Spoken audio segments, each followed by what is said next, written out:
Project Sapient is a podcast meant to engage our brothers and sisters in the law enforcement and military communities in conversations that we all know we need to have. All opinions you hear are our own, and they are protected by the First Amendment of the United States Constitution. They are in no way reflect or are meant to reflect the opinion of any specific agency, officer, or service member. Some opinions may be controversial. Listener discretion is advised. Enjoy.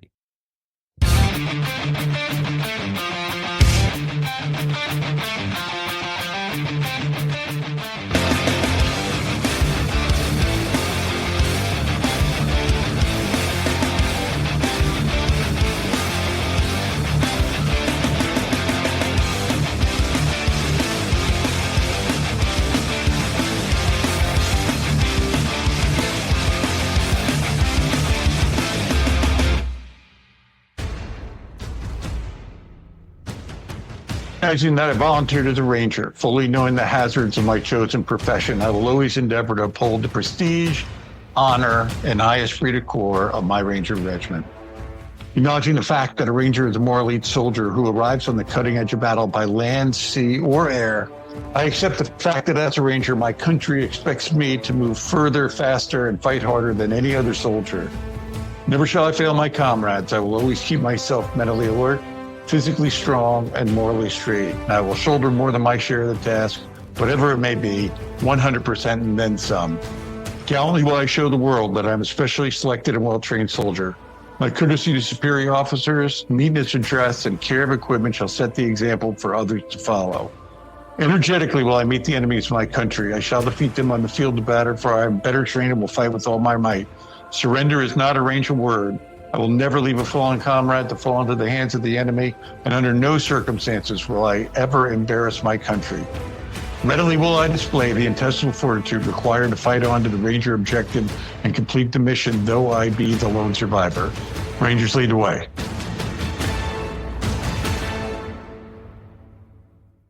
All right, welcome to Project Sapient, everybody. And on this nice, cold, brisk Boston day, it's nice. I love this weather. Just kidding. But thank you all for tuning in. And like always, thank you for our sponsor supporters. We'll start with AAA Police Supply. Make sure you head to AAAPolicesupply.com for all your law enforcement needs. Use the coupon code Sapient 2025 to purchase. To get discounts on whatever you purchase.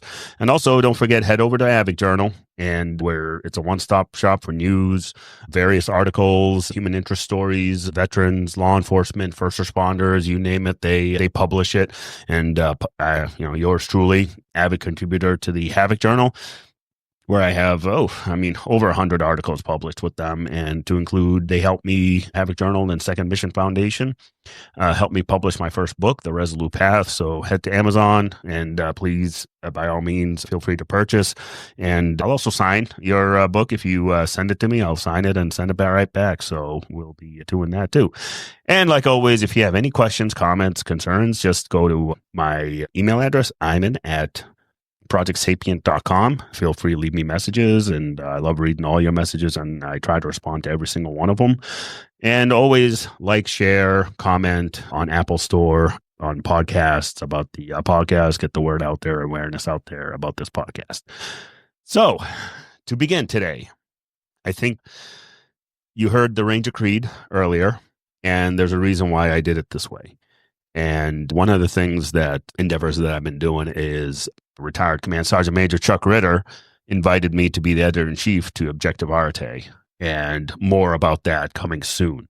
If you have not listened to the podcast of Objective Arte, I strongly suggest you go ahead and do it.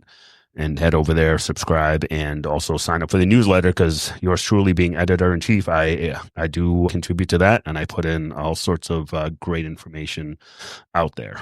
But as part of Objective Arte, I started to notice a name that really, I was like, holy crap, he's part of this too now. And that name is Matt Eversman. Now, if you don't realize or remember who Matt Eversman is, I'm going to remind you. All right. And this is his bio. In August 1993, Matt and his Ranger company deployed to Mogadishu, Somalia, in support of Operation Gothic Serpent. The battle was made famous by the best-selling book and movie, Black Hawk Down. Matt spent almost 9 years in the elite 75th Ranger Regiment. He later served at the U.S. Army War College and taught leadership at Johns Hopkins University. Matt's last military assignment was an infantry company first sergeant in the 10th Mountain Division. He and his men spent 15 months in Iraq during the surge, fighting al-Qaeda and implementing counterinsurgency strategy. Matt was a master-rated parachutist who wore Royal Thai, Egyptian, and British airborne wings. He was a sniper and an honor grad of Ranger School. He retired in 2008, spent a decade in the healthcare, nonprofit, and data management sectors before exploring his own entrepreneurship spirit.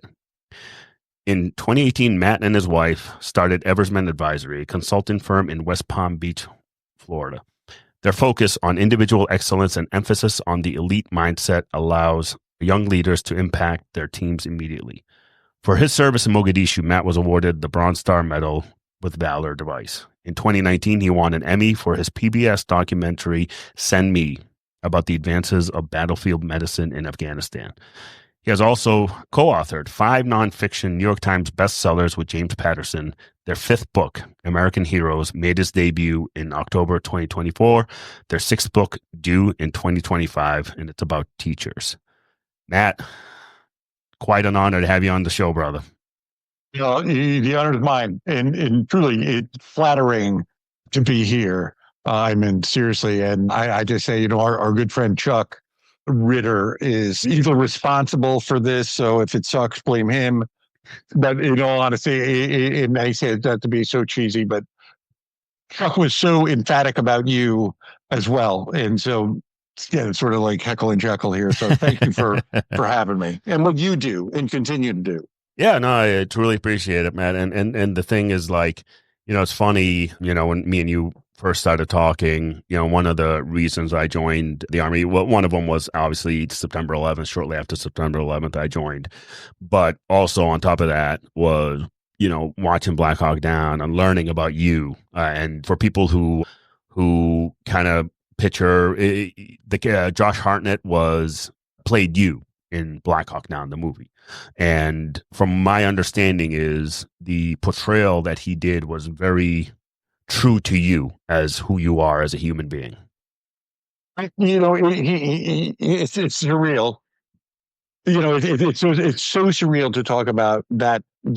Not so much the event, but the portrayal of that event without, at least in my mind, sounding like a complete, jackass, answering anything about the movie. But I do say, in all honesty, I think, overall they did an amazing job with it. And as you and I were talking the other day, I think, when people now have a visual about, what urban combat is like, certainly what was going on in 1993, but I would say all through, GWAT, if you kind of wanted to have an idea about what was going on when you'd hear about battles in Fallujah or in Kandahar or fill in the blank, any built up area, you could kind of look at it. Again, I don't want to say that to take away from anybody fighting anywhere that's like, man, you're leaking oil, but at least sort of in theory, they did a good job. So we now know what it's like fighting, in a built up area. Yeah, and that's the thing is, like, with that movie, it's sort of also, I know, once we started Afghanistan and Iraq, I remember when I was at boot camp, at the time we were still doing like jungle warfare sort of tactics, kind of, European theater type tactics and movements. And sure enough, after we went into Iraq, it turned into, all right, we got to learn urban warfare because it's a whole different animal on how to fight it and to be effective in it. So everybody, the Army's focus all of a sudden kind of went from, all right, open battlefield to now, city streets. And it changed a lot of the way we conducted ourselves in the battlefield, because now there's no front line, right? The front lines are everywhere, no matter where you are in an urban warfare type setting. So I'm kind of going to take us a little back in time and then kind of talk a little bit about Mogadishu, and then especially what you've been doing after. And that's kind of the biggest theme with Project Sapient is whether you're a first responder, military, you've been put in an extraordinary situation, and how did you cope with that, and how were you able to build yourself after that? Because that's, in the end, the most important part and the hardest part of being human is being forced to do something and then that thing changing you. But then what do you do after that? Do you rise or do you fall to that? So that's kind of where, I'd love to discuss with you about that, and to talk, about all the things, First Sergeant Eversman has been doing, since after Mogadishu and after the surge in Iraq. So if that, you don't mind, Matt. Yeah, no, man, it's good. Again, I think there's so much to peel back, not on me, but on the direction and what Project Sapient do and what Objective, Arites do, and this all, beyond the surface stuff. Because I think, not to get too deep too soon, but this the fallout of 20 years of watching war, and the warrior culture and all of that, in our faces, in our screens all the time, I think it has there's a little bit of unintended consequences that goes to that everything that you're talking about, no one ever talks, never gets shown. And I'm not just talking about the bad things and the stressful things and the challenging things, but just the general life of the people afterwards. Like, nobody ever gets to see that. Nobody gets to talk about it. So again, cheers to you, man, and for Chuck and Greg for what they're doing, and just we're moving in the right direction. So anyway, I didn't. Yeah, no worries, man. Down that long path. Yeah, no worries, man. So let's start with this. When did you actually go to Ranger School? I'm sorry, say that one more time. When did you go to Ranger School? So I went in the last hard class, as they like to say, in 290. I was a winter ranger, but the great news is that I started in 190 and got to spend time in the Gulag, which was just fantastic. Which I think anybody that really values the Ranger experience understands that time in the Gulag is a necessary evil, and it's part of that process. And yeah, dismal start in 190, and then got into 290, and mercifully made it straight through. All right, perfect. How about you? And you went to honor grad, right? You became honor grad?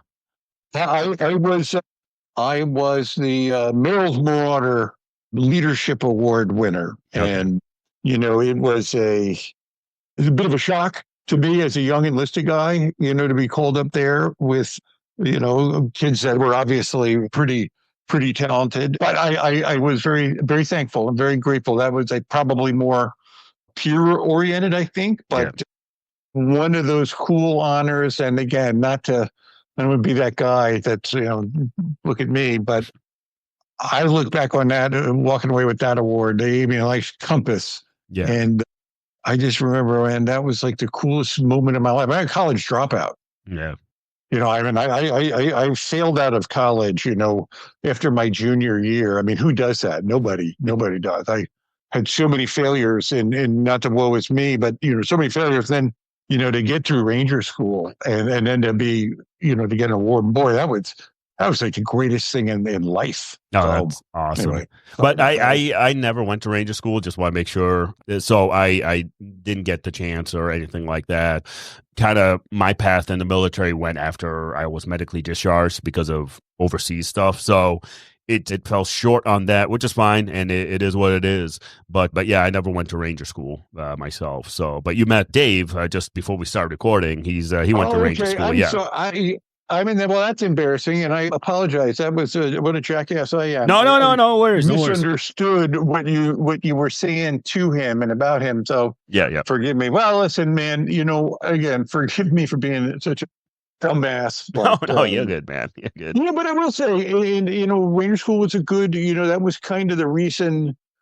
Two reasons I joined the Army. One was I remember seeing on television, this ad of the Rangers, and when I decided to go to the Army, I'm like, hey man, I want to do that. I need to do something hard. Yeah. But of course, it's not the be all end all of everything in the military, but for me, it was a great, to accomplish something challenging, which I had never done before. It really had that there was just such a great satisfaction in doing it. Yeah, yeah.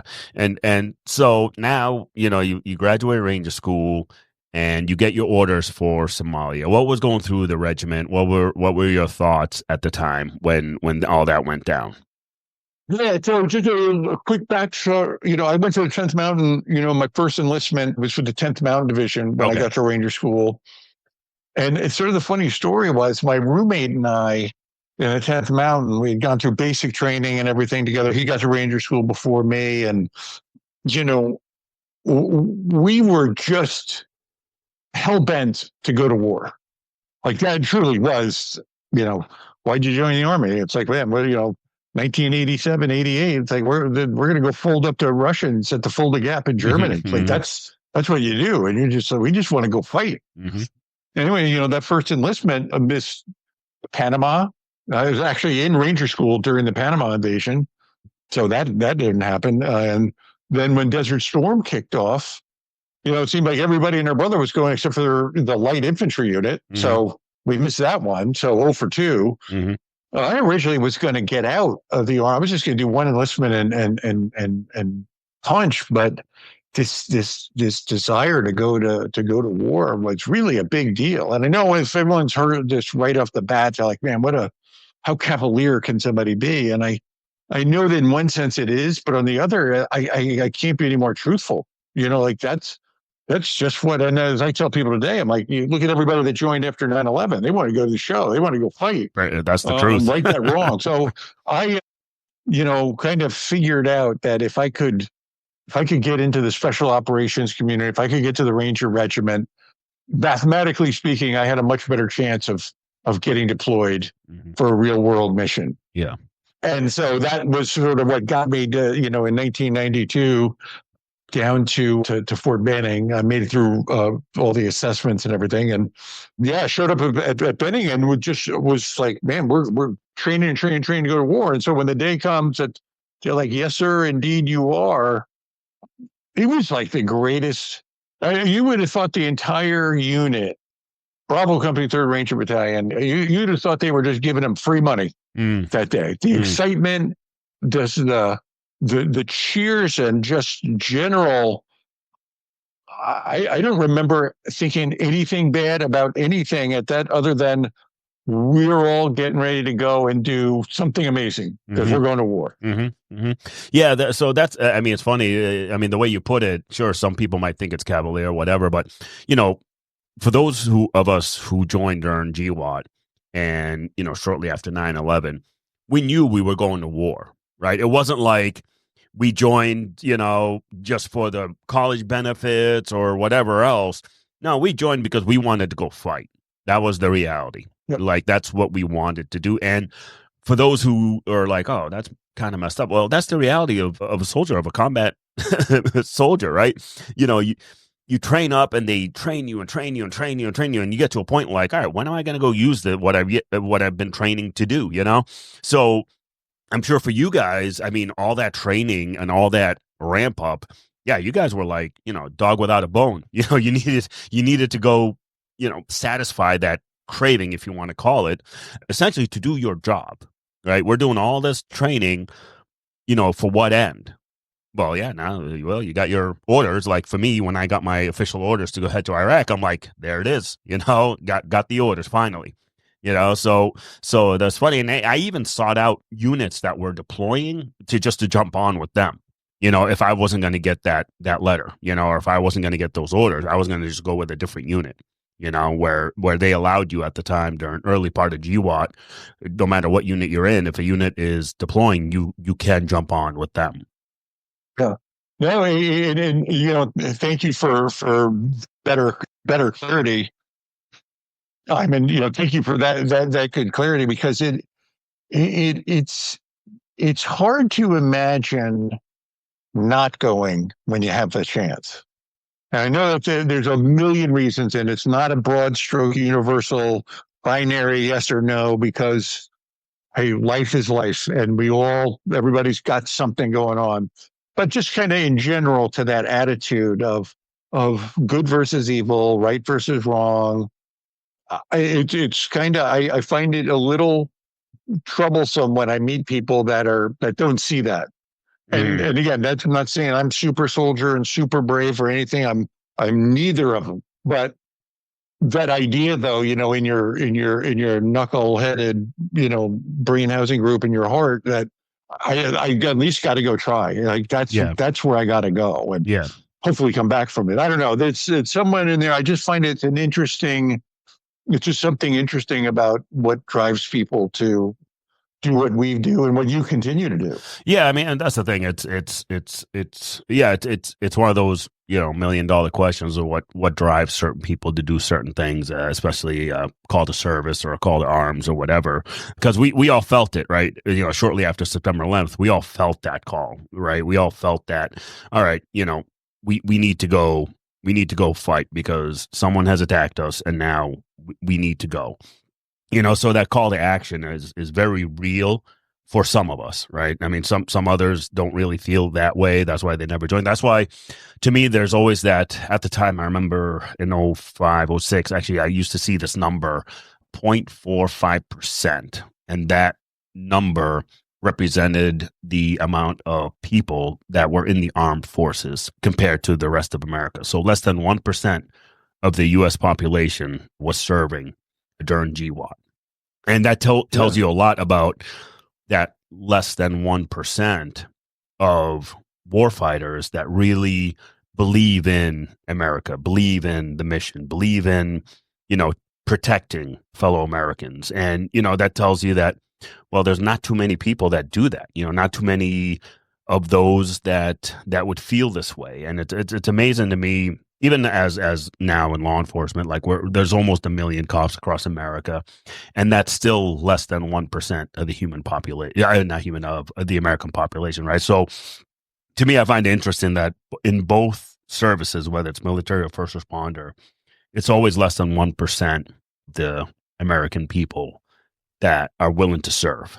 And so it's an interesting and a thought provoking type thing is like, all right, why is it always the less than 1%, that are willing to do what they got to do to protect our way of life? And that's the $1 million question, right?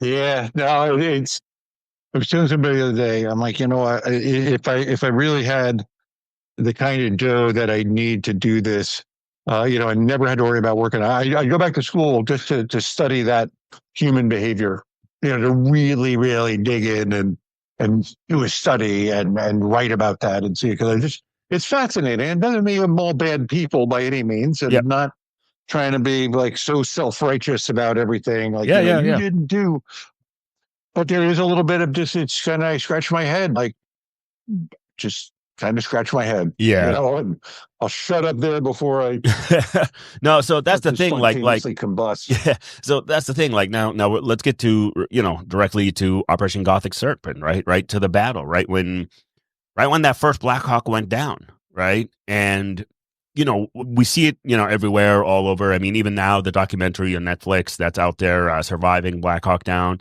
I mean, when that first Black Hawk got hit and went down, I mean, what thoughts were going through your head at the time?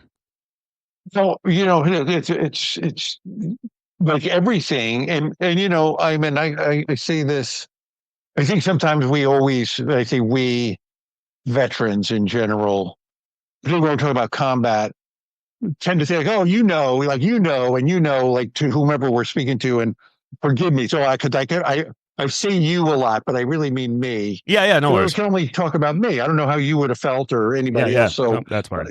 but that idea to me, I just, as a lead in to answer that question, I found combat to be very scary. Hmm. I just thought it was, before you go, it was really sexy and cool, and everything was going to be awesome. And look at those guys, and I judge my success and my character and validate my warrior ethos by, how, compared to other people and their attitudes going out of the wire. So for me, I found it like, wow, these people are really literally trying to kill me, and that was an unsettling feeling. However, it was incredibly exciting to be around a group of really good guys that kind of counterbalance that for me. And it was never paralyzing fear, but it was a healthy fear, I should say. So Yeah. I say that kind of going in, when we first got on the ground on October 3rd, we're immediate lit urgent casualty. We went right from zero to chaos immediately. Like that was it. And so these sort of like a bad movie in slow motion, like there was just like this string of bad events that were happening to my guys and me. So I say that kind of like when you say, well, what do you think when the helicopter shot was shot down? My first instinct was, oh shit, man, you got to be kidding me. Like this isn't supposed to happen, but neither is a kid falling out of the helicopter or Yeah.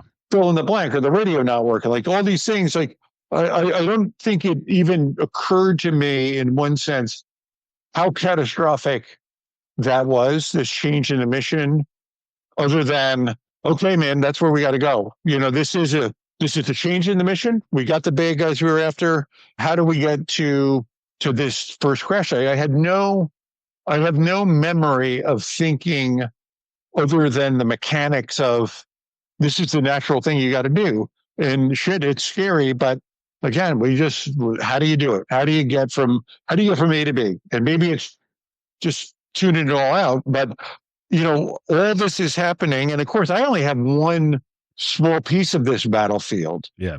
There's three other blocking positions. There's all the assault, the Delta assaulters, there's all the helicopter guys. There's all this stuff going on. And I can only have one little myopic piece of this that I know what's going on. Yeah. And, it was, crazy is a horrible word to describe it, but that's the only one I can say. This is craziness. Like, man, we're shooting that bad guy as fast as we can pull the trigger. Yeah. Like from the get-go. Yeah.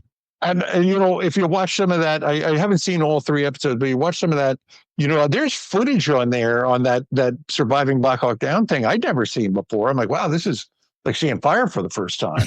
Yeah. And that, like, holy shit, man, these guys, are getting after it just like, like we thought we were. So anyway, a long-winded answer to your Yeah. question. No, that's So that's the thing. So like, it's funny the way you said it, because even to this day, right? So one of the experiences I had overseas was, an IED strike where it killed a fellow soldier. And, we heard it over the SINGARs, over the radio, and, we weren't that far away. We raced down there because that was our only thought was, oh shit, something bad just happened. We got to get there. And that's all that was going through our minds. Not, we weren't thinking, oh shit, am I next? Or, nothing like that entered our brains, right? We just went to back our fellow soldiers up. We set up the perimeter. We did all that we had to do. And I remember my specific task, which almost became which was automatic, which is funny that, again, like you say, people don't realize in combat, it's ugly, it's nasty, it is what it is. But at the same time, there's microdose of control you have because of the training you went through. My job, I remember going right over to the SINGARs, because at the time we had the battalion commander in my gun truck, and he was like, hey, Sarge, get the talk online, and I want to be able to talk to air support also. And I said, absolutely, sir. And in my head, automatically, I'm doing it right now, my fingers switching all the numbers, putting all the frequencies together and everything, and just doing, and I'm not a radio operator, but you know what, that was the job I was given. So yep, no worries.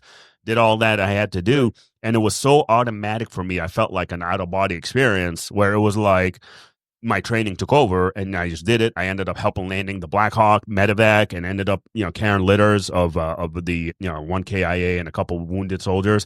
But it all was so automatic that I didn't even think, because the only thought I had was, all right, got to get our boys out of here and we got to secure the area. Yeah. No, listen, 100% that this idea of, train to a high standard and all that kind of stuff, so that it is instinctive, it's muscle memory. So that when you're scared and adrenaline pumped and all this stuff, you can do basics, because basic tasks are really hard when Yeah. you're under that kind of pressure. At least, again, I think so. I thought so. I remember watching a guy try to, back in the 90s, we had these pressure dressings. Yeah. And, they were in a little vacuum seal. This is before all the IFEC Yeah. super duper shit came out. But, they had the old like Vietnam, pressure dressings. Yeah. And, you kids wounded and get shot, and we're trying to get him bandaged up. And a guy's trying to open up the pressure dressing. And he can't open it. He's got his fast rope gloves on. Yeah. And he can't tear the plastic. Yeah. He just can't do it.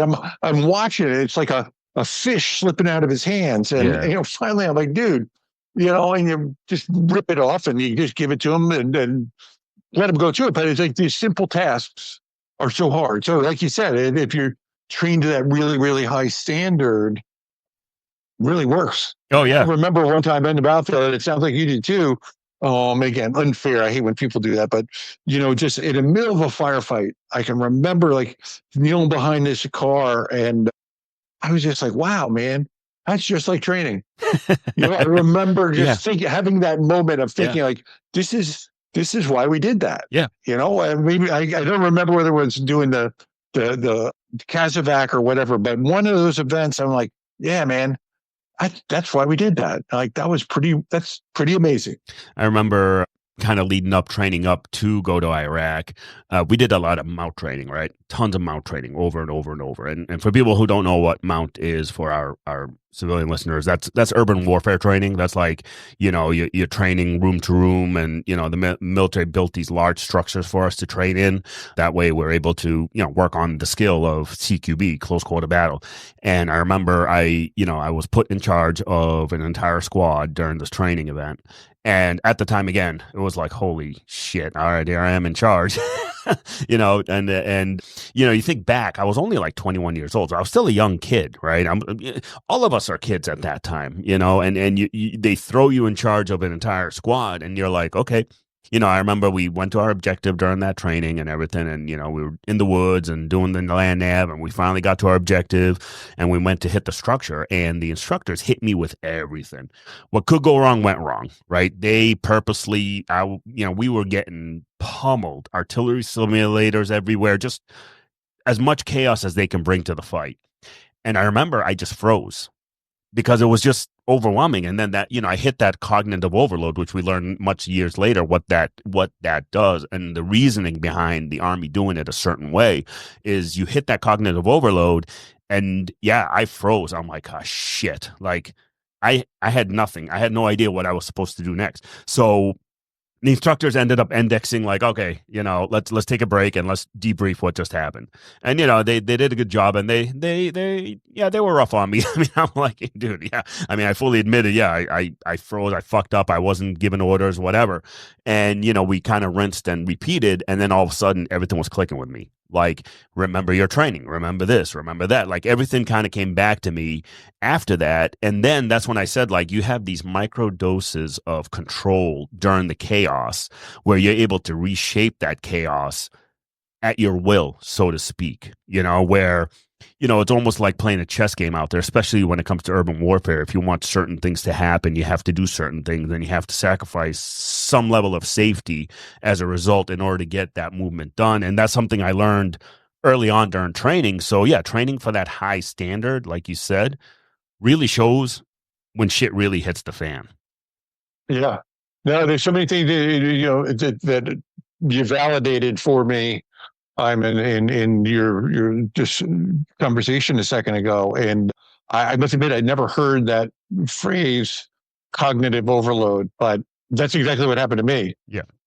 And and you realize from that too that we think that this is lasting forever, minutes and minutes, and you realize it's just nanoseconds, but in your mind as a leader, like all these things, like that you're trying to process and comprehend and make a decision on, like, multitasking at its, nth degree. I mean, I couldn't do it. Yeah. And then you realize eventually something clicks, and it comes down to like, oh man, I know what to do. You bring it down to the simplest distillery or distill it down to the most basic, simple things like take care of a life, loss of life, limit eyesight, no matter what. That's what you do, and Yeah. figure that kind of shit out. But it's.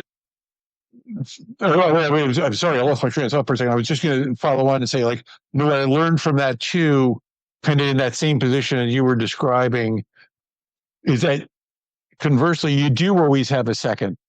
You can stop as a leader or a follower, whatever it is. You've got a second. You don't rush to failure and all the cliches that they use. But you realize, like, yeah, this is a big emotional event and things are happening. But another couple of seconds probably, if it's going to save my time in the long run, it's a smart move. Yeah. Take a second and make sure you understand. Yeah, absolutely. And so, one thing I'd love to touch on is Chuck told me one thing about you while you were there is that sort of healthy respect to the Somalis that you had while you were there. That sort of, I felt that was the same way when I was in Iraq. Is like, all right, we're here for the people, not just the American people, but also people of Iraq to help them kind of get rid of Al Qaeda and whatever else they got going on. So I had this sort of respect for those who were doing the right thing and doing, trying to work through the problems that they're having. I mean, was that also your mentality when you were over there? Kind of, there were some, they were good people and decent people and decent human beings, because in the movie it kind of portrayed you also as like recognizing that they're also people too. Yeah, and so going back a couple of things to answer that, that was my first deployment. So all the stuff that you think about, and I say again, I mean, all the things I thought I knew about what it would be like, were generally speaking wrong. I mean, leaking oil all over the place. And one of them was, as simple as it sounds, like, we're not going there to fight the Somalis. We're going there to fight, Mohammed Farah Adid and his militia, who is absolutely just, decimating this population. I mean, he's killing them wholesale. Yeah. So right off the bat, this idea like, hey, no, I mean, these people, and, as a Westerner to go over to, say, Mogadishu, I mean, and be step off the plane, I'd never seen anything like it. I mean, I thought going to the jungles of Panama was sort of like poverty and, whatever that, whatever the, all the places, these little villages in Panama by the jungle. I thought that was poverty. I thought Korea, there were some impoverished sites, but man, Mogadishu, Somalia, sort of league leader when it comes to, poverty and just shitty hand to be dealt. And so to see that and realize, like, man, we're here for them. Like we really are here for them and to protect them. Yeah. So that was the first one. And then the second thing was to realize, like, I saw something the other day about perspective and perception, and you like, these people are under the thumb of a really bad guy named Mohammed Adid. So they're not going to come out and wave a flag. Yeah. They're not going to come out and be, pro-American, which immediately you think like, oh, these people are horrible. They're not, but they live under such an oppressive, world that you have to be able to see beyond that, and as a young 26-year-old white guy from Podunk, Virginia, and I only throw that all in to illustrate, to go to Mogadishu, the Horn of Africa, it's like about as far change in the world, it might as well be Mars. Yeah. So to see that and realize, like, hey, by the way, when you go out on a patrol through those neighborhoods, and you can see that these people are parents, and grandparents, and they're like, I don't know about these guys, but man, when these dudes come through our neighborhood, no bad things happen. Yeah. And you can just get this sense that, these Somalis, some of them understood why we're there. Then again, you go to another neighborhood and, they're just like, yeah, exactly. Finger pretending to shoot, just like you saw in the movie. Golly, they can't win them all. Yeah. So there's a long answer into it, but no, any more than I thought, like, gosh, I hate the Iraqis or, the Afghanis and, whatever. I'm like, no, that's the got no issue with the good people of Iraq, Sunni or Shia, Yeah. actually, but I could care less. Yeah. But we're here to right some wrongs, and not to get into the whole mission statements of everything in OIF and OEF. Yeah. Yeah. Yeah. But Yeah. yeah, in Somalia, I was just like, people are never going to get a break No. unless somebody does it. And I think the only people that can do it, honestly, are the guys with the red, white, and blue flags on their shoulders. To be quite candid, And that's the thing. I've always said that, whatever that mission statement was that was brought down by the commander in chief or whomever, SecDef and whatever else, whether it's OIF, OEF, Somalia, whatever, the soldiers on the ground are the ones that actually do the job, right? It doesn't matter who gave the order. And a lot of times in Iraq, we had to really think outside the box to help the Iraqis who needed the help, whether get them running water or get them clean water, where we'd give them, chlorine tablets, just stuff that we knew as humans they need to survive, right? Their need to survive. And, one thing I won't forget is, we had this Iraqi kid at a village. I felt bad for him. He couldn't walk. He had some sort of disease where he couldn't walk. So I didn't know what it was, whether it was cerebral palsy or something, right? Yeah, he wasn't able to walk. And so he didn't even have crutches. He didn't, he had crutches. It was like those makeshift, like long wooden, like if you think of it, like, those walk trails, like it's those big twigs and sticks and stuff. So me and my fellow soldiers, we commandeered a wheelchair out of the medevac tent. We'll call it commandeered. Nice. We'll call it commandeered because we wouldn't have been able to get it if we just didn't take it, honestly. And we loaded up in the back of our gun truck. And one of the, one of our patrols, one of our missions was out towards that village, and we gave him and the dad presented him this wheelchair for this kid. That way he could sit. Because again, to me, there's that famous line, like, why make enemies when we can have friends, right? And that's the thing, is like, winning the hearts and minds and all. I really adopted a lot of the special forces kind of special operations mentality of winning hearts and minds to give me more intel than your average, because I remember doing those sort of humanitarian type missions out there in the villages, because again, I speak fluent Arabic.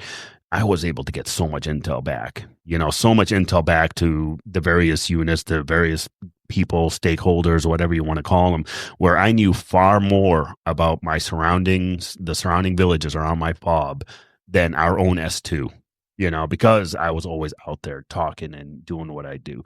So that's the thing, is like bringing the human back to the soldier, right? The soldier is the one who does the job. The soldier is the one who's out there.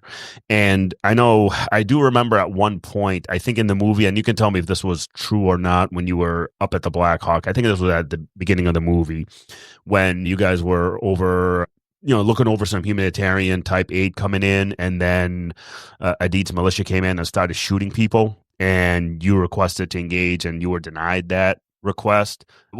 Did that really happen? No, that was pure. That was pure Hollywood. Stuff. Okay. So I figured, one thing I figured is, go ahead. But it was based off of real stuff, because these humanitarian, the UN humanitarian effort had been pilfered by the militia. They'd steal. We'd constantly, the UN, the US would constantly be putting food and grain and all this kind of shit out there, and the bad guys would steal it.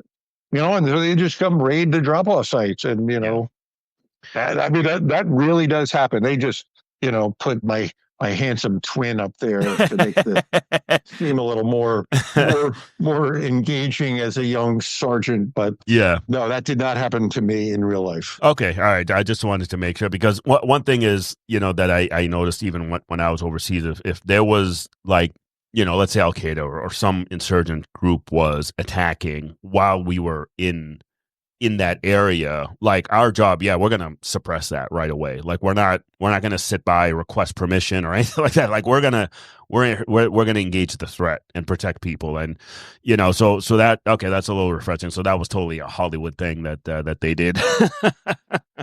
Yeah, exactly. And there's a few things where Hollywood and reality kind of part ways, but Yeah. So now let's go past now 10th Mountain, First Sergeant. You redeployed to Iraq or deployed to Iraq, and what was it like kind of going into another combat zone?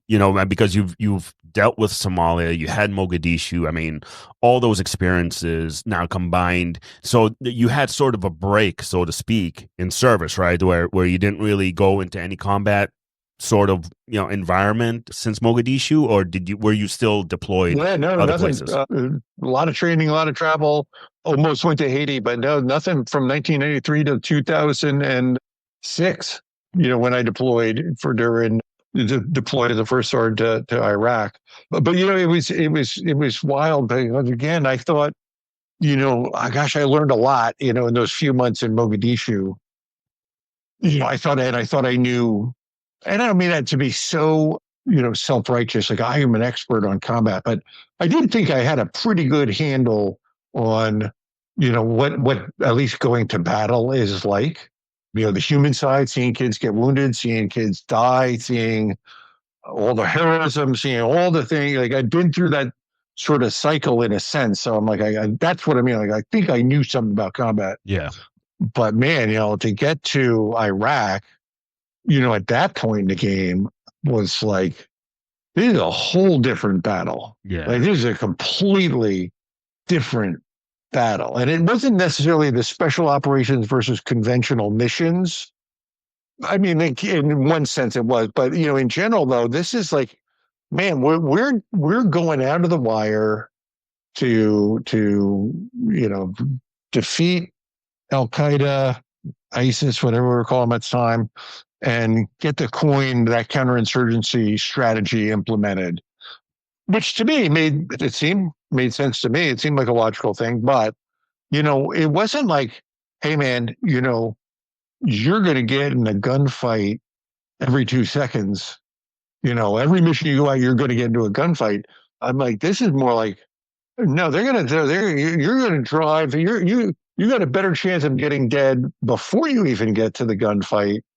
With these IEDs, Yeah. your soldiers have a much bigger chance. And this is just in my Matt Eversman sort of deductive reasoning. Was like, this is far more dangerous battlefield over here. Yeah. Because we're walking and we're driving everywhere. Mogadishu, we're flying. Yeah. We get the best pilots in the world flying us. Thank the good Lord. Yeah.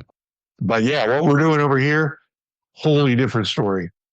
I tell you, in some senses, I think it was far scarier in Iraq than it was in Mogadishu. Really? I mean, I would think, you're getting constantly shot at in Mogadishu. Like, you were essentially in the fight for your life, while during that whole battle, the entire time.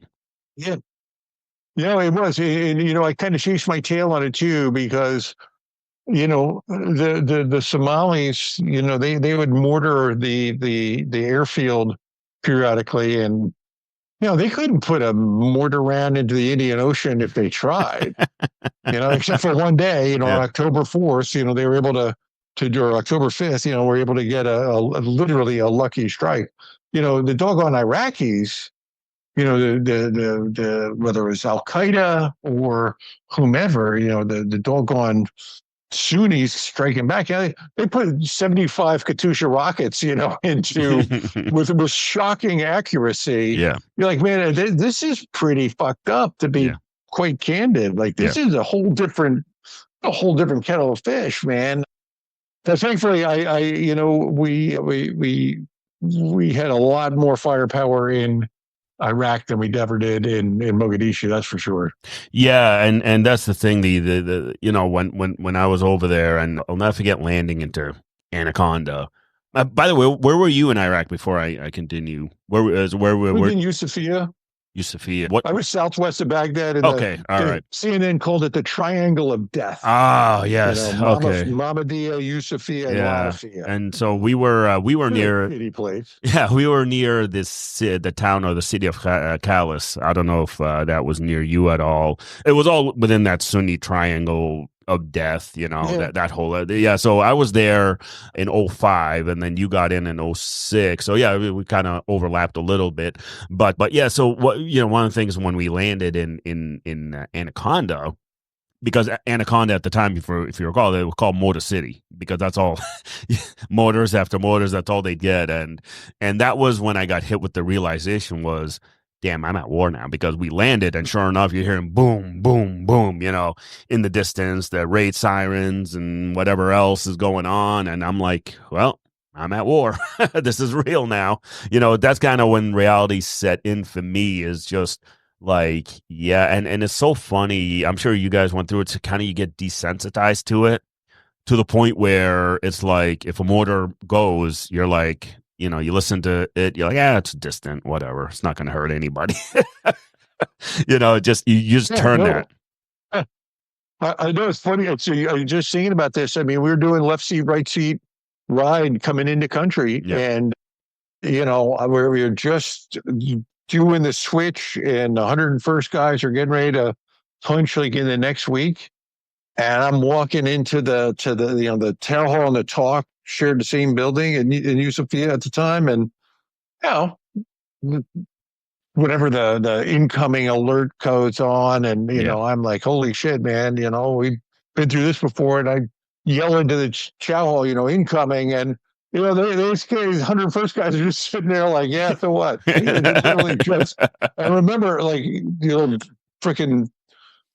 Well, let's just say First Sergeant Eversman was a little perturbed at the lack of response from these guys, but I get it, because we were probably the same thing 15 months later. But at Yeah. the time, I just remember, like, dude, man, they're trying to kill you, and you're trying to leave, and it best be good to get under some comfort. But yeah, we're fine. Yeah, no, that was us. Like when we first got there, yeah, we were running for cover, but then eventually it turned into like, I'll never forget, like going on leave. We were at the leave tents, when you're going on leave, and they set you up, just for your next flight out or whatever.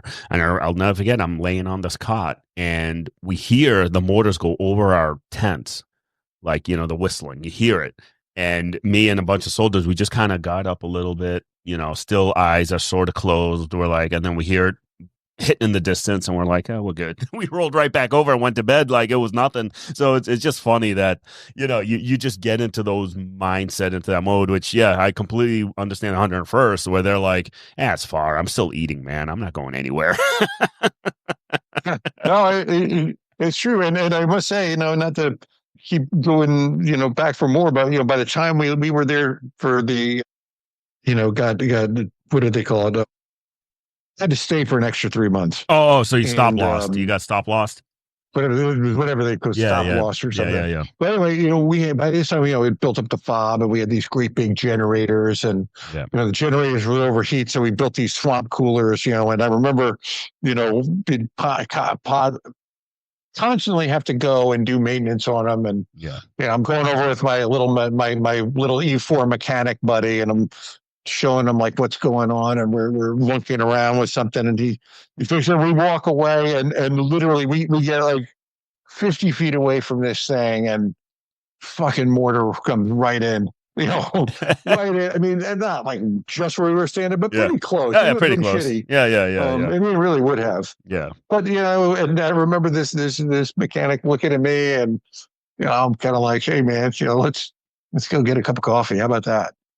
You just do. Yeah, It's that's weird. It's it surreal. is weird. I remember, again, just real quick, just to remember, me and my squad, we were getting ready to head outside the wire, and you're going over the mission brief and the order that the gun truck orders and all that stuff, and how we're gonna get out, all that good stuff. And I remember, like, maybe 200 yards away, a mortar hit, and I remember we just look over, and we were very, again, like, it was so cavalier. The truck commander was like, well, I guess we got to go. That came in a little close. I was like, yeah, I guess we should. But it wasn't like panicked. It was like just a low tone, like, oh, I guess we should go. Like, yeah, I guess we should.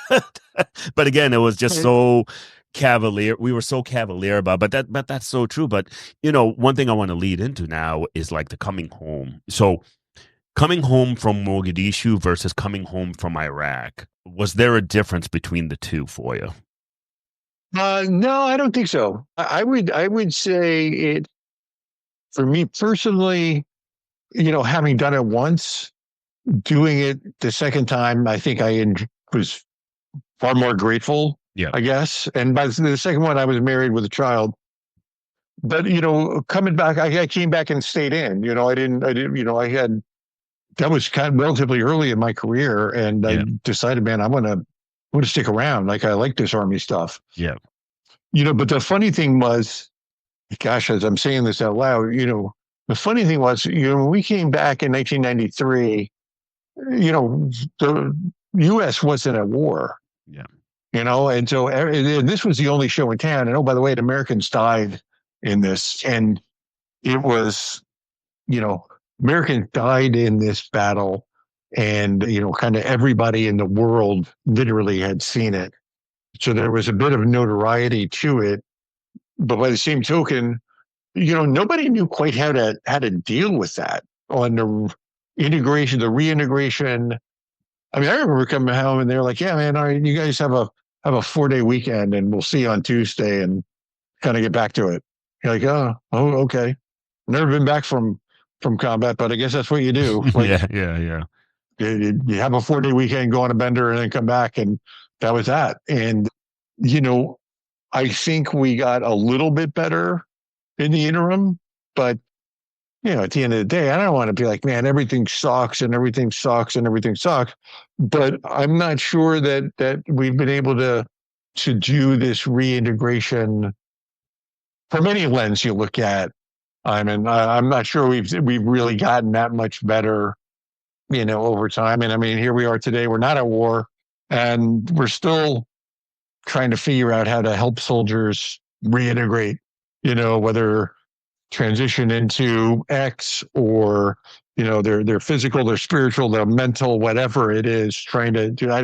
I just don't know if we're really that good at it. I think we're better, and I know I'm covering an awful lot in this conversation No, in this that's answer, fine. man. So So so forgive me. kind of yeah. So kind of the thought is you guys came back from Mogadishu and there wasn't really a system in place. You had a 4-day pass.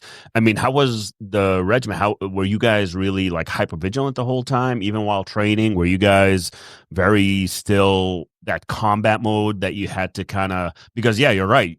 The country was not really at war. You just had this wicked battle in Somalia, Mogadishu. You come back home, and I remember like when I came home, one of my first thoughts was, here I am driving around, and just a week and a half ago, we had a soldier die during a mission. So it's like to me, it was surreal to be back home where others didn't make it home, right? So that's sort of survivor's guilt.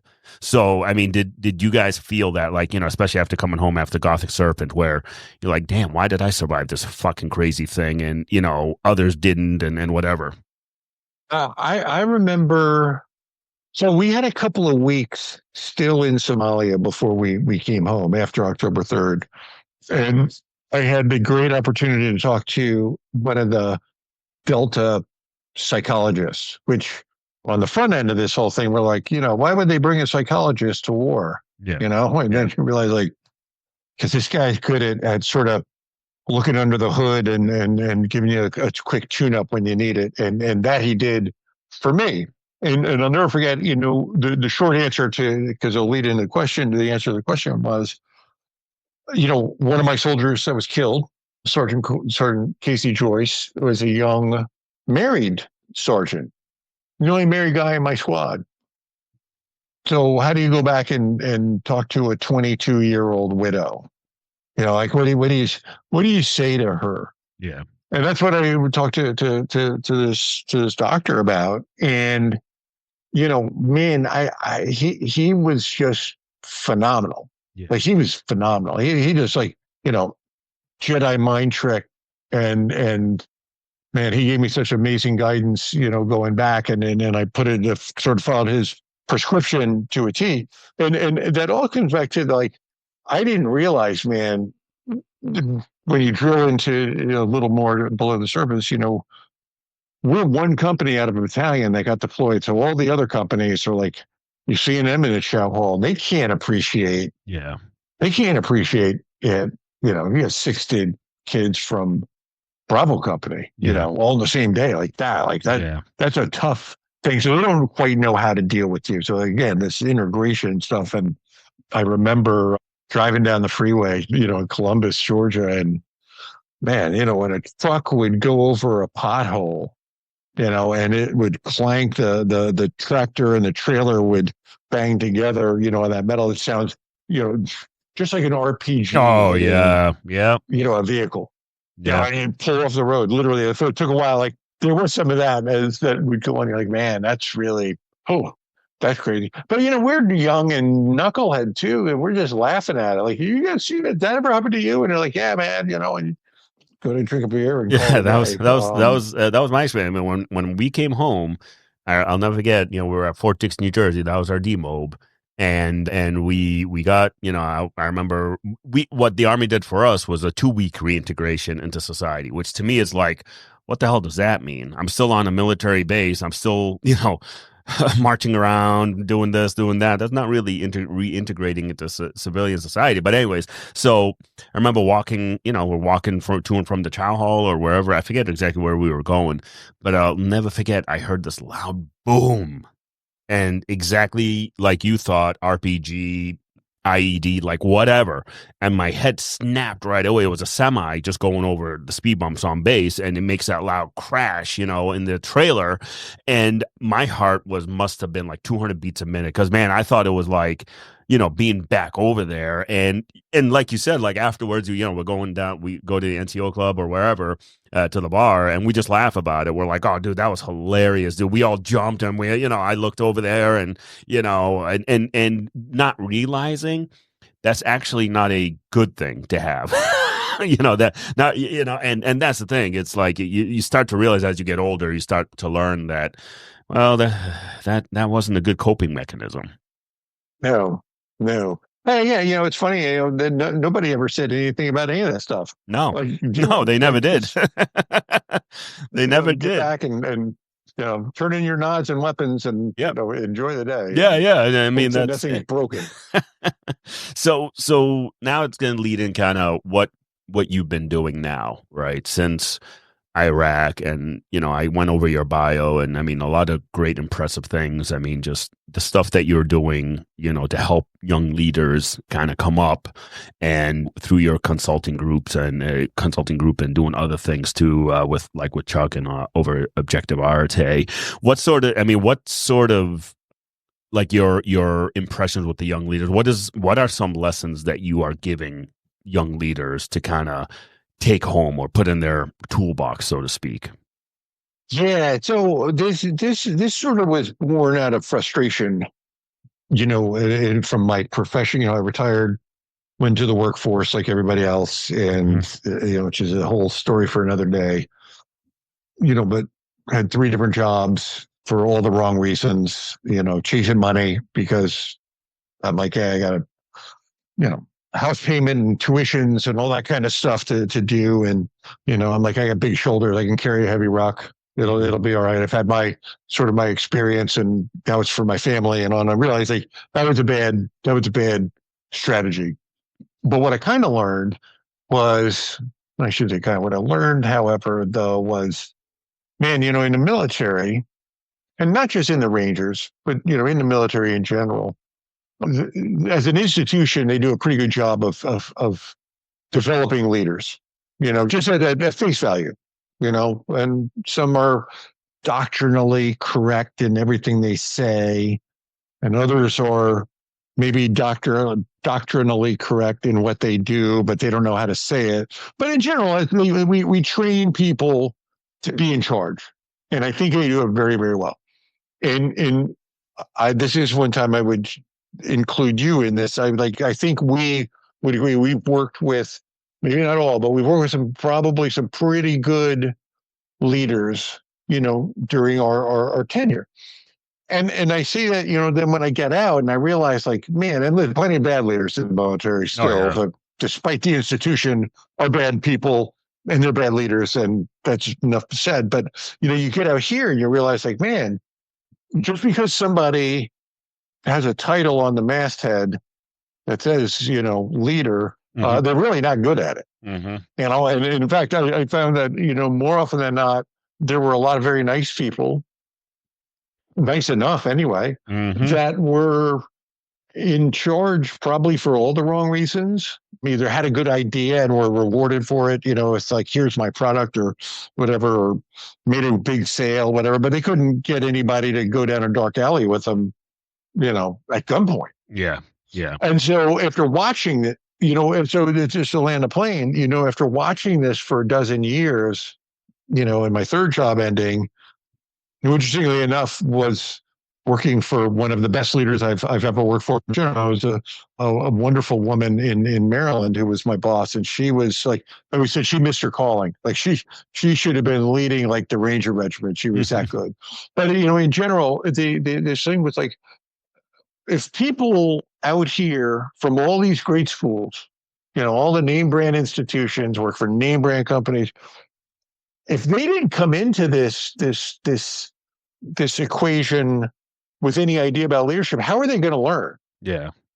How will they truly learn? So this all comes down to, what could we literally take from the military and business experience and that amalgamation of stuff, and take out all the, heavy lifting, literally like, hey, you got to go around and do a 12-mile road march every Monday and do the obstacle course. Because let's face it, Marge and HR and Larry and, tech aren't going to go out and do the obstacle course on Friday. They're just not. They're smoking and they're not going to do it. So, but they're good people. So what can we give them on Friday that they can think about over the weekend and put into effect on Monday? Yeah.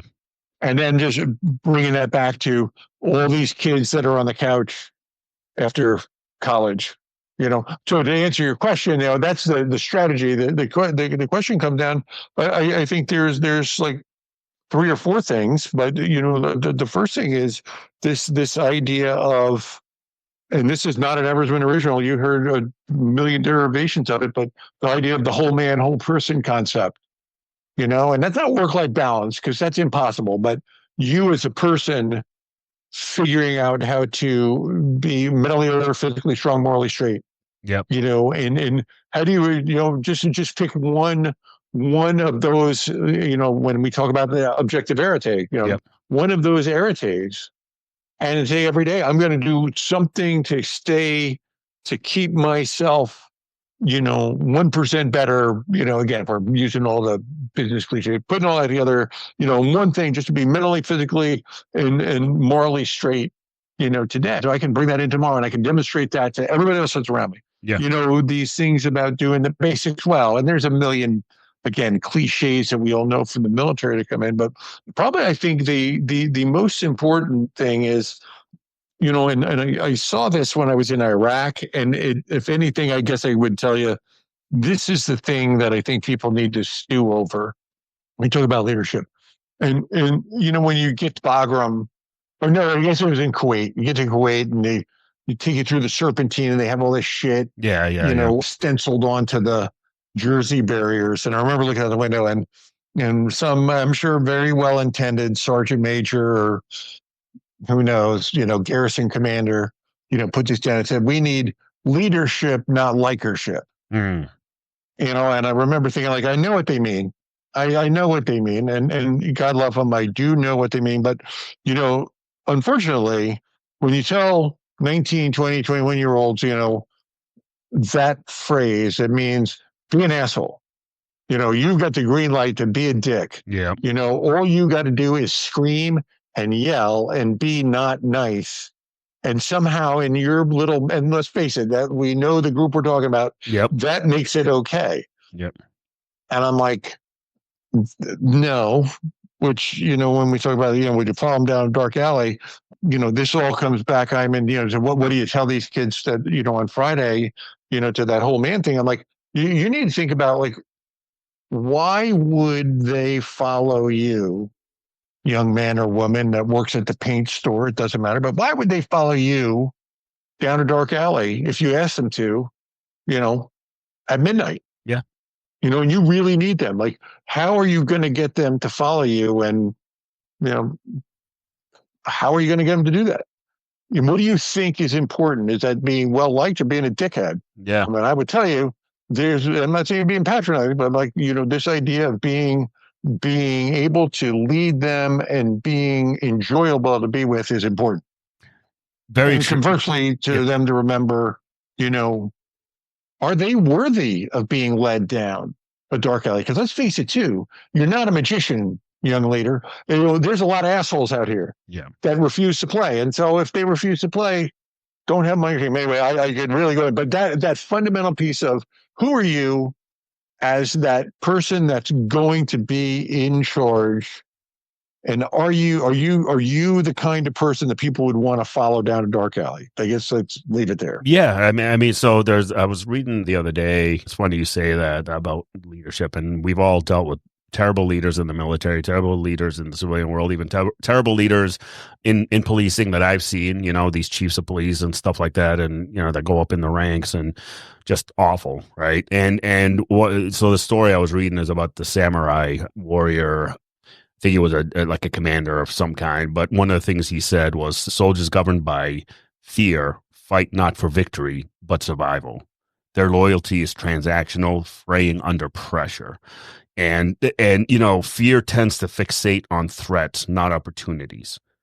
So it's one of those things where it's more of a survival mechanism within a soldier or young employee or whatever it is, that, oh, I just don't want to get yelled at, so I'm going to do this, versus, given that over and over again. I mean, history has shown that fearful commanders, bosses, whatever, second guess strategies. They hoard resources, they micromanage, they stifle initiative, right?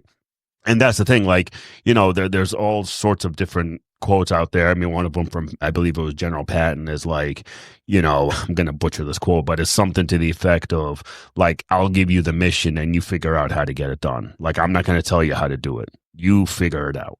I'm pretty sure that's not the quote at all, but I summed it up that way. Like, yeah, you know what? Here's your mission. Now figure it out. That comes back to the commander's intent, and when the commander puts out his intent or the mission, yeah, you have the troops do the thing. You're there to support them, not the other way around as a leader. And I think that gets lost with a lot of leaders, where they put this kind of aura around them, like, yeah, I'm the leader, I'm the shit, and you're going to do what I say regardless. And I've had plenty of times, both military and even now policing, where I've seen it. Me as a sergeant, I see some other sergeants like just completely fail as leaders because of the way they are. And I'm not saying I got to be best friends with my squad. No, they're going to know that I'm a leader, and they're going to know that, hey, the sergeant needs this done, and he's going to get it done. And for me, I don't ever yell. I just don't. I find it very stupid in a profession where, especially in this type of profession, where you're given a gun and a badge and this incredible responsibility to your community. Like, to me, I'm not going to yell at you.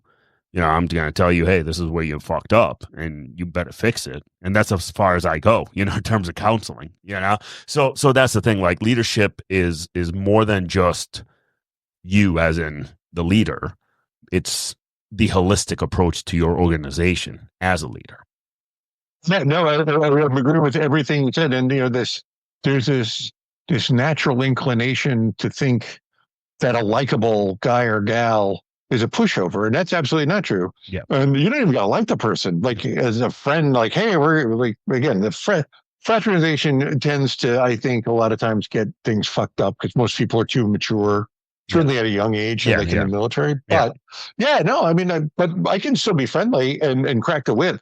I can still be likable and hold you to a high standard. Yeah. I must admit, there is a little comma but in this whole theory, and I said, your leaders are magicians. I always do think, though, that I'm like, most businesses could probably stand to have, a real fucking just pipe hitting sergeant major. That's what I said. Every profession. People, to get off my grass kind of guy. Yeah, exactly. That just keeps all the other people, in check when they, like, I think corporate America could benefit. I really do.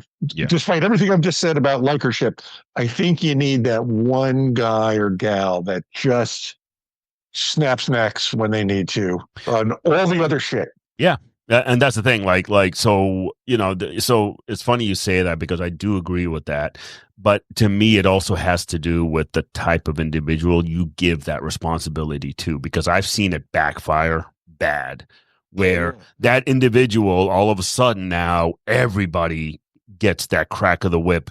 You get second guessed on everything you do. And it's like, yeah, man, like you were supposed to be the sergeant major, but tough but fair, not just tough, like not just Right. with, you know what I mean? So it has to be like somebody that is able to do both, crack that whip when it needs to, and back off when everything's running, like when everything's running the way it's supposed to run. And again, like, in my organization, we have that, like in my policing, we do have those that are like that crack the whip when it's needed, but at the same time, leave everything else like, hey, shit's running smooth, I'm going to let it run, versus finding a reason to yell at someone, finding a reason to snap, finding, something off, just purposely, fuck with the troops. Like, to me, that's not necessary, in this stage. Like, I get young, especially young soldiers, 18, 19-year-olds. Yeah, they're going to need a lot of hand holding on a lot of like this tough, grizzled NCO that needs, to crack that whip. Like, I remember when I first spoke to my squad, and this was post direct. Like, I just, came home and, I got my new troops, a couple brand new privates out of basic, all that stuff. And I literally laid out my expectations of them as an NCO. I said, hey, listen, I'm not saying I know everything. I'm not saying I did this, whatever. I said, but I'll tell you this. You guys do your job. You're not going to have a problem with me. I said, you act like an adult, I'll treat you like an adult. You act like a kid, I will fucking find a way to make you miserable. And that's all I had to say. And that's it. Like, everything was run smooth. And I remember my corporal came up to me and he's like, hey, Sarge, whatever that was good. You just tell me what you need done and whatever. I'm like, and I took the corporal aside and I said, hey, listen, I'm going to rely on you to keep these guys in fucking check, because I got a million other things I need to do, whether it's mission prep or whatever. So when I give an order, when I give this, my expectation is you make sure that shit gets done. Because if I have to double check your work, then something's not running right. And that's all I told him. And he kind of took it in, and man, shit was running very smooth, after that. Nice. Right. Yeah, it's always nice when it works. But people are people, and love to people act like people. That's what my wife always says. I'm like, no, that's what I always say. If we could figure it out, it would, we figure it out to be easy. But that's why I say, I'm sure you agree, like, the human side of it plays a huge factor and plays a huge role. And the holistic approach to leadership is that way. To me, is I'm a leader. I have different leadership styles with different people in my squad, right? So I'm different with everybody. Some need a little more handholding. Others, I give them a long lead. Go do your job. Especially like, when they're patrolling, doing their job, making awesome gun, drug arrests, whatever. Those cops, yeah, they have a long leash. Like, I go do your thing. Some others, yeah, I'm a little more hands on because they need it. They need that sort of handholding, and at the same time, I like to coach and mentor and teach. I don't like to counsel, right? I mean, I feel coaching, mentoring is different than counseling, right? I've had to counsel a couple times, but that's about it. But even then, counseling, it wasn't yelling, screaming, nothing like that. It was like, hey, listen, this is what you fucked up, and I don't want to see this ever again. And then that's pretty much it. That's as far as I go, and it gets done. And to me, that sort of style of leadership is needed. Like you said, is needed a lot in the corporate world, because you have a lot of people who are leaders that honestly should not be leaders, and those who aren't leaders need to step up and become those leaders. Mm-hmm. Absolutely.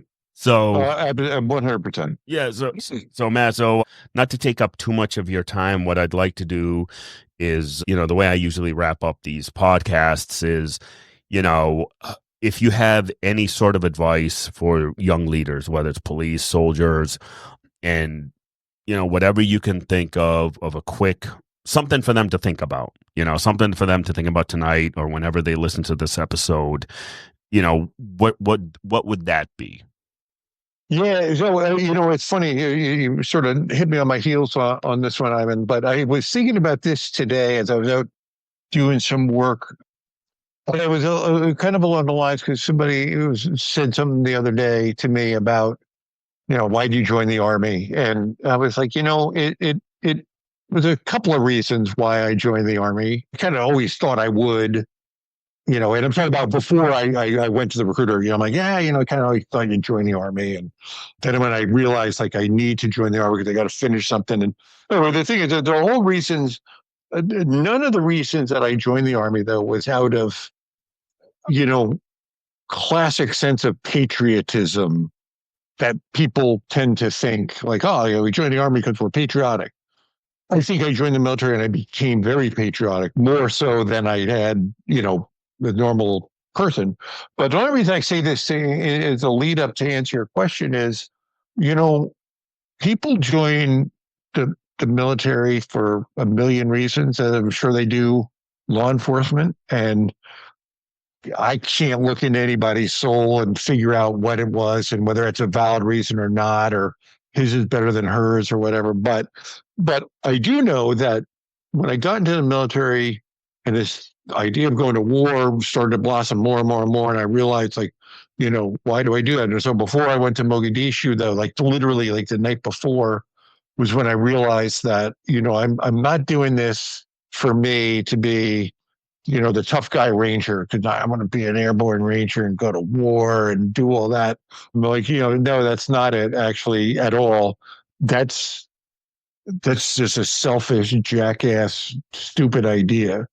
You're doing this, Matt, to help others, to these Somalis. And so to throw that in parallel to your question, what I would throw out to young soldiers and cops and firemen and anybody, though, it's like, it's worth, sitting in that dark closet when, over the weekend at some time or going for a walk and thinking about kind of what got you here and why you're doing what you're doing and what really is what's going to motivate you to do this mission.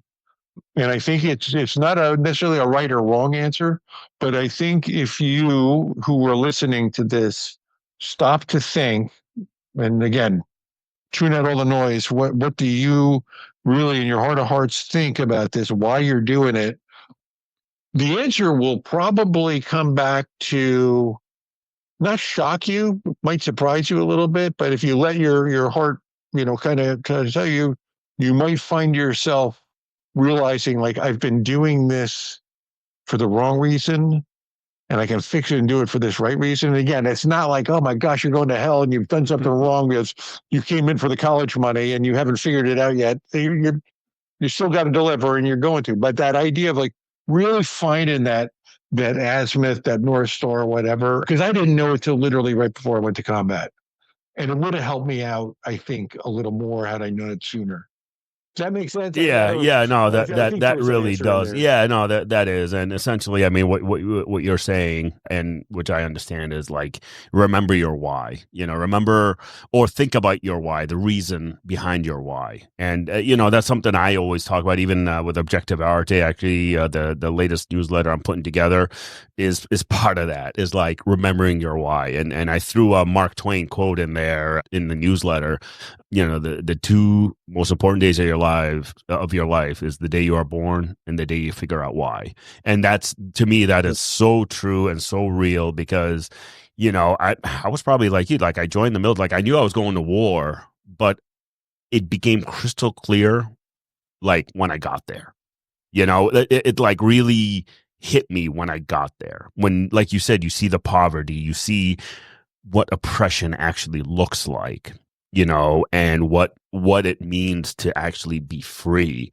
And you're like, damn, now I know, like, sure, I grew up, I know I told you, I grew up like, my family, we escaped 2 civil wars and all that stuff. So I had this sort of, I wouldn't say healthy idea, or I had this idea of what it's like to be oppressed, but I was too young to really think about it.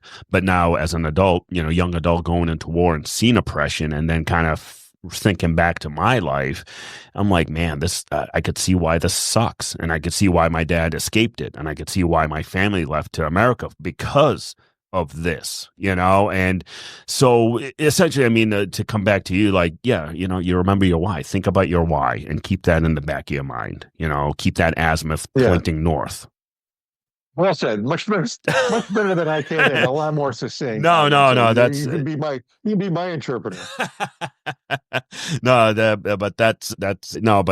Matt, really, thank you so much for coming on. It's been an absolute pleasure and honor. And we will obviously continue our conversations with Objective Arte and various other things that are coming down the pipeline. And I truly appreciate Chuck also for connecting us and getting this conversation started. And you could just give me 1 second to do an outro, and we'll finish off. But thank you so much, Matt, for coming on. All right, my friend. Thank you for having me, and thanks for all you do and keep doing. And man, just keep chopping, man. Yeah, we'll do, man. All right, hang out 1 second, and we'll talk offline.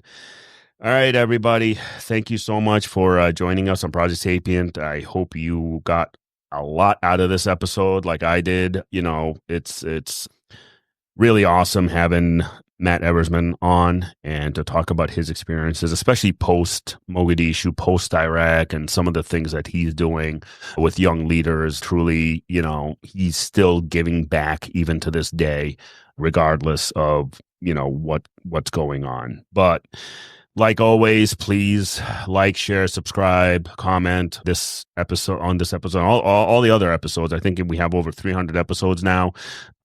Go ahead and share them. Again, remember our sponsors, AAA Police Supply, AAAPoliceSupply.com. Head over there, use the coupon code SAPIENT 2025 to get your discounts off your purchase. And same, go to Havoc Journal. Head over there, read all your law enforcement news or philosophy, military news, whatever you want. It's a one-stop shop. I've had tons of articles on there. And also, don't forget to order Resolute Path on Amazon. Yours truly, first book published through the Second Mission Foundation. So, everybody, hope you enjoyed this, and everybody stay safe and stay sapient.